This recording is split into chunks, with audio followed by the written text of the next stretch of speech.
You're listening to Food Rebels, and welcome. This is the podcast that brings you brands, chefs, and live on-air tastings. A show that's dedicated to the more rebellious side of the food world, where we celebrate the people who have challenged the status quo. We'll be giving you a peek behind the curtains and inside the minds of the people who are shaking up our food industry. You know me, I'm the show host, AJ Sharp, taste expert, food writer, great taste food judge, and of course, business owner. I love meeting new people and tasting new foods. So, sit back as we hear more stories from people in food who dare to be different. So, today's show on Food Rebels, I have two real food rebels with me. I've got Eve Tudor and Suzy Pelta joining for today's episode. Welcome, guys. Great to have you on the show. Thank you. How do we know each other? I was just talking, how am I going to introduce you? And then the list is so long of how many different ways that we know each other that I just went, do you know what? I'm going to let you guys tell the story. Eve, how do we know each other? We were all in the judging room together. I mean, I've judged with Suzy. She was a coordinator whilst I was a judge. So that's how we knew each other. But I remember bumping into you when we were queuing up to go into the guild. And I heard your name. And I was like, oh, that's my daughter's name. What's your name mean? And that was it. Suzy, I think we met judging, didn't we? It was all at Great Taste, I think. Yeah. We all just fell in love at Great Taste. Yeah, eating too much and then going for a glass of wine after the judging day's over, after you've eaten every single food in the world. And we've drunk wine together ever since. May it long continue. Suzy, what are you up to at the moment? I've been really, really busy with food festivals and working with brands. And actually, it's a bit of a quieter time at the minute. Family is busy. It's been birthday month. So it's been baking month for me. My kids' birthdays are 3 days apart. I've got twins. And my son's birthday is 3 days after theirs. So just taking some time out for baking and getting ready for Christmas. Can I say Christmas? Is that like a dirty word? Say what you like. Maybe no swearing, but apart from that, you're fine. So yeah, just getting ready for Christmas and kind of all that brings in the foodie world as well. Amazing. I'm so pleased you're back to baking, because the last time you were on the show, we were co-hosting, we were in the old studio. We had a variety of really cool guests in, including your cousin from Tasty Mates, Joe. That was so nuts. And you were, I mean, I'm sure our listeners remember Suzy, who was ITV Lorraine's cake baking champion. Have I said it right? Well, I was actually officially the Cake Club Queen. Amazing. And last time we saw you, you were doing a lot of cooking demos for a lot of different kind of food festivals and shows and BBC and all sorts of cool stuff. But you're back to baking. I'm loving this. What kind of baking? To be perfectly honest, when it comes to birthdays, I don't know about you guys, but it's funny because having baked now for many years, you would think that I had a family who loved my cakes. And actually, I don't. So I know. And I was my children. So it kind of sounds like Goldilocks and the Three Bears, but I have one child that loves cake, one child that kind of doesn't mind cake, and one child that hates cake completely. So it's trying to kind of find things to bake that work for everybody. And for my kids, actually, the one kind of thing that they either really like or will tolerate are my brownies. So that's what I always make for birthdays. Usually a big tower of brownies with chocolate-covered strawberries are the best thing to make. And actually this year, for my girl's birthday, I did a grazing table. So I did the whole of the middle of the table. I put baking paper down and I just did loads of brownies. I made crumble cookies. You know, these like cookies that are really popular now from America, which are essentially cookies with generally frosting and sprinkles on or kind of a few wacky flavors, but quite simple to make yourself. So I did those and I did some chocolate covered strawberries and popcorn and fruit. It had this whole big grazing table in the middle so that the ones that didn't like cake could eat grapes. I mean, who does that? But anyway. Who eats grapes at a party? I actually don't know where I found them. And then the rest could have the brownies. So I've been doing that. And also because I updated my website earlier this year, I've taken my recipes off my website and I've been putting them onto my Instagram. So I've been making those and putting them on as reels. Got a few more to do of those too. And baking was always my first love. I think I got so caught up in lots of other things, I stopped doing it for a while. But when you do it again, it reminds you how much you love it. And I do love it. What's your Instagram so we can check it out? It's Suzy Pelta, just my name. Yeah. I'm asking the question, even though I know full well what it is. But at Suzy Pelta, for anybody listening at home. Yes. Do you Instagram, Eve? All the time. Oh, she Do does. Do you? I'll be honest, generally a lot of it is me finding the funniest, silliest, most bonkers thing that I can repost, or anything to do with coffee whatsoever, because I'm slightly addicted. Segue. If you want to laugh and you want to be cheered up, go on Eve's Instagram because she finds the funniest things. Yeah. And it always cheers me up looking at your Instagram. I love it. I'm glad. I just think I don't do any politics. I don't do anything that's remotely serious, unless we're talking about really serious food stuff. Otherwise, I have to find the funniest, silliest, or naughtiest thing to repost because it's too funny. Everybody's so serious and we have to have a giggle. Even if it's just for a minute, a millisecond. That's what I'm going I for. love it. What's your handle? Somebody hacked my editor of food account. No, really? So I am editor of food because I'm the editor of food because I have a magazine, stuff like that. The serious stuff. I'm quite enjoying the fact that some of the images on there, I was there for them. There's a lovely one of Ken Hom with you guys. I mean, in my stories are always fun, but my posts are about the nice times that we have in the food industry. So when we met Ken Hom and Dame Prue Leith this year, which was amazing, we were all so nervous. And I grabbed you all and yanked you in there. Like, come on, let's go. You weren't nervous. You were the one who was like, let's go up to her. Come on. I was very much like, I really wanted to meet Ken Hom really badly. And the fact that Dame Prue Leith was standing just behind him was just like, hey, I've pulled up so much courage to get to this point. We've got to go to the next one. I was like, let's go. But no, it was great fun. Like, and it's nice to post like the honesty behind what we do. I do some lovely things. I did a seminar at Speciality this year, which was the first time I did anything like that. Oh, yeah. How did that go? It went really well. It was really nice. I worked with two fantastic brands, Gin in a Tin and one that keeps disappearing from my brain. It was absolutely amazing. Maxwell, she was lovely. And everybody had such lovely things to say about the non-alcoholic phrase, which is Was brilliant. that what the topic was? You were talking about non-alcoholic drinks? Yeah, low and no alcohol. Well, it was all no alcohol. So that was really interesting. And I really like doing that because we've learned, and you were both there, we both learned so much through seminars and things, through the Guild of Food, through Great Taste, and from judging those products as well. You learn so much. We've done it I've done it for about the last 3 years, or maybe more, because it was mixed in with alcohol, wasn't it? It was a really interesting subject to talk about, but also I was petrified.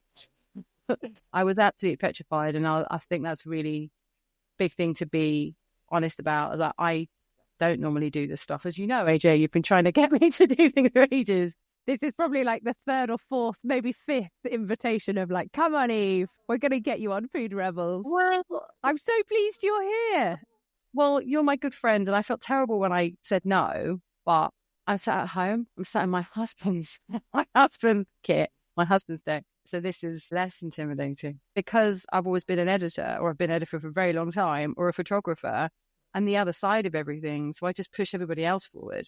And I've just always done that. That's my job. I push everybody else forward. I highlight everybody else, everyone's business, everyone's everything. No one needs to see my face. It's all good. I'll just hide. We want to see your face. No, I know. Yeah, and we want to hear your stories. But do you know what I mean? Suzy and I have, well, we've had the good fortune of going for lunch with you and dinner and other different things, and have laughed our socks off for hours on end, all of us sharing foodie stories of places we've been and hilarious people we've met and cool people we've met. I know there's all these awesome stories, and that sometimes you don't get a chance to tell the story. There isn't the article that fits the column in the publication, and actually the joy of a podcast, the joy of a radio show is that it's free form and you can just tell the stories. And we can be really proud of you for pushing yourself out of your comfort. Exactly. I think also working in this industry, a lot of us are working on our own, and our projects are our projects. And it's so nice to be able to share them and support each other. Yeah. I mean, full disclaimer, I came to Speciality and missed your demo by approximately 1 minute. That was my poor time. I was very supportive afterwards. No. Actually, it didn't even matter. Just the fact that I saw you afterwards, as I sort of went, like, I was on such an adrenaline high. But that's it. It's like supporting each other and being proud of each other, and that's what this industry is about, and that's why we form such great friendships. But we've met through the Guild of Fine Food and through judging, but we've obviously got our fingers in lots of other pies, so to speak. Yeah. And being there for each other and being a sounding board and bouncing ideas is so vital, and I definitely treasure that from both of you. You've both been there for me at times where I've needed you, and I really appreciate that. Well, we appreciate you, darling. It's awesome, and it just works. And Suzy's actually the reason Food Rebels existed, because I was presenting a different show and then we were told the show wasn't going to continue, and I was really sad about it, and I was sharing this with Suzy on a walk down by, is it the Cutty Sark or the Golden Hind or something, down on Upper Ground. And I was going, oh, I'm really sad about this. It's all ending. It's all over now. And Suzy went, just do it. Just come on. Go back to the production team and just suggest another idea and suggest another name and just see if there's, appetite to carry on. And there was. And on we went. And the production team came together behind us. We've got the lovely Georgie who does all our producing and a whole team of people helping on social media and all the other things. And it's just like, that wouldn't have happened if you hadn't just given me that pep talk at that point. And I remember it so well. Like, just do it. Like, okay. Because I knew that you could. And sometimes I think all of us, we are women of a certain age. I hate that, but we are. And I think that imposter syndrome and that kind of, we're mothers as well, and we're busy with our lives. And sometimes you just need someone else, because we're all great at taking other people's advice. Believe me, I could do with some of that advice myself. But you just needed to know how valuable you were and how much you had to offer. And sometimes you need to hear that from somebody else, because I think you knew it deep down inside. You just needed that extra push. And I'm really glad you did, because I think it's brilliant what you do. It's fun. I can't believe it's been going over a year now. It's nuts. You were on the first ever show, weren't you? You came and co-presented with me. I was. I came to Kent. I mean, it's so far away, but I still came. It's miles away. So even I both North London based, so Kent is like, Timbuktu for us. Can we take the tube? What's the train? Isn't that awful? Isn't that, we're such Londoners. We're terrible Londoners. It doesn't take 10 minutes, 20 minutes to get there. Well, no, we're being silly. It's not that it's not that far. But this is great, and got it on you, hon, for going this far, and keep going. Don't stop. Definitely. We won't stop. We've got nearly 100,000 listeners now, so we've got to keep going. We haven't got a choice anymore. Cheers to that. I want to ask you about cookbooks. Do you ever use cookbooks? I don't. I'm a terrible person for a flick. I flick through hundreds and hundreds, and I go, oh, bit of that, and a bit of that, and then sometimes it doesn't work, and I'm really surprised. For me, it's more of a guide rather than a direct, which is why I'm terrible at baking. But I love to read cookbooks as if I'm reading a magazine, and then just go and make something else up. Do you guys follow that? Eve, are you like strict by the book? I'm both. I created a magazine. I can read a recipe. I can follow a recipe. I have to follow recipes because I have to change recipes. Part of my job is to test them. So I've had to follow them, and just a little tweak here and there when needed. So I love to do that, but I can also just look at something and be like, yeah, I know how to do that, and just sort of go off it. And sometimes it doesn't quite work. Sometimes it's like, I know why this hasn't worked because I can taste why this hasn't worked, but I'm so tired of mixing or whatever that I just kind of go with it, slap a load of icing on it, and just put cheese on top. But no, I like little things. I think we're all at that stage where, like, genuinely, the things that we've learned through judging is we can taste certain things, we can tell certain things. We all have exceptional palates, not to pat myself on the back, but we do. That's our job. So I can kind of taste where things have gone wrong. So I kind of have learned over the years how to fix it. But I mean, I've made, for years, I made many a thing that looked like a bowl of sick, but tasted amazing. And I just kind of rolled with it because I was like, well, it tastes nice. And my husband would be like, it looks like, just go with it. It'd be fine. But I do love a cookbook. What was the last one you bought?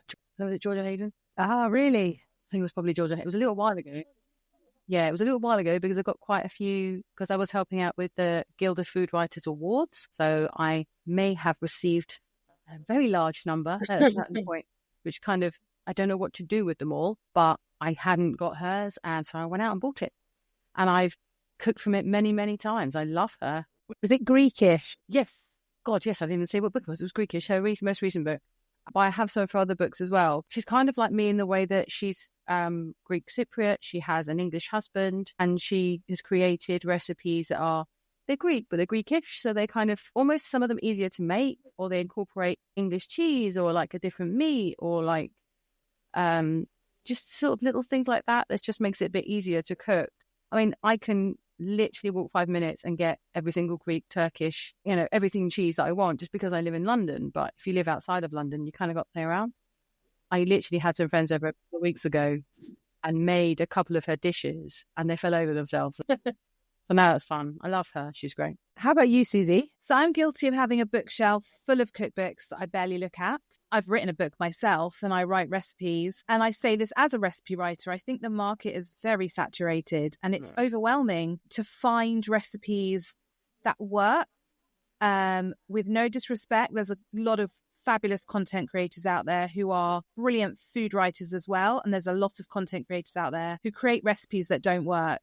And it's kind of sifting through those. So I will often be going through my Instagram and I'll bookmark recipes. I've got friends who bookmark and put them into like folders, which is exceptionally organized.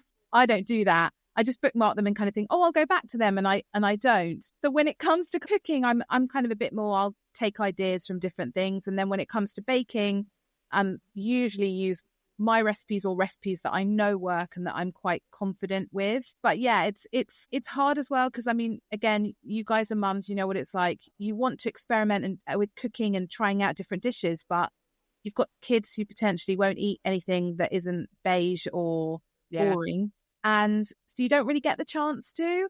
I certainly don't. I mean, I find that most nights or most weeks the meals are kind of cyclical. It's the same things, because you just know they're going to eat it, and it's easier to do that than try and make something different and then have it rejected.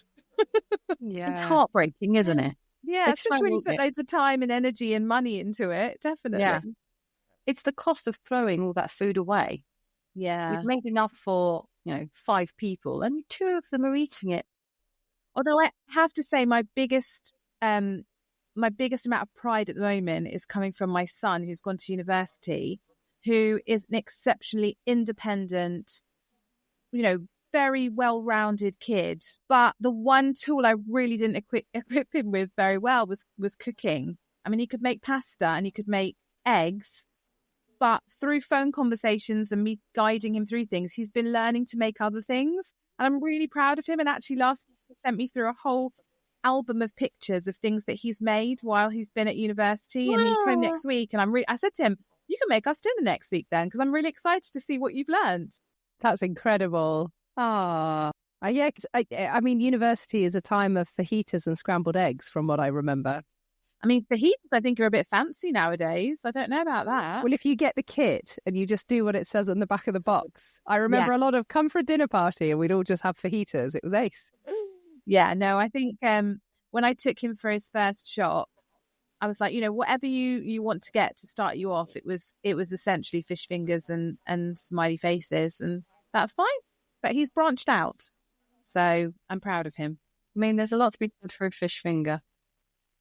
There is, isn't there? Another smiley face. Yeah. Do you know what? Again, that's another thing I have to say about us as a 3. We judge food. We judge some of the best food that is available.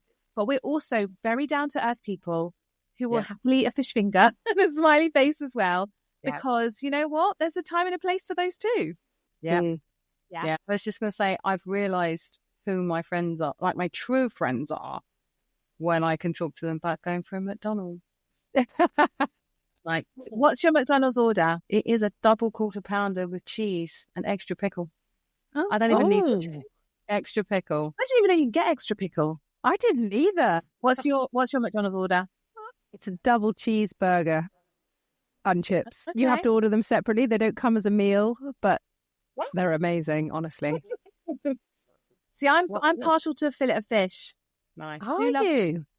I never, until I realised there was cheese in there, I didn't like think about it, but it just works. So I don't question it. No. But there is cheese in there. There is. Yeah. I've got to be honest, the plant burgers, they're doing well. You've Yeah. got to get a double plant burger. Okay. And have a single one.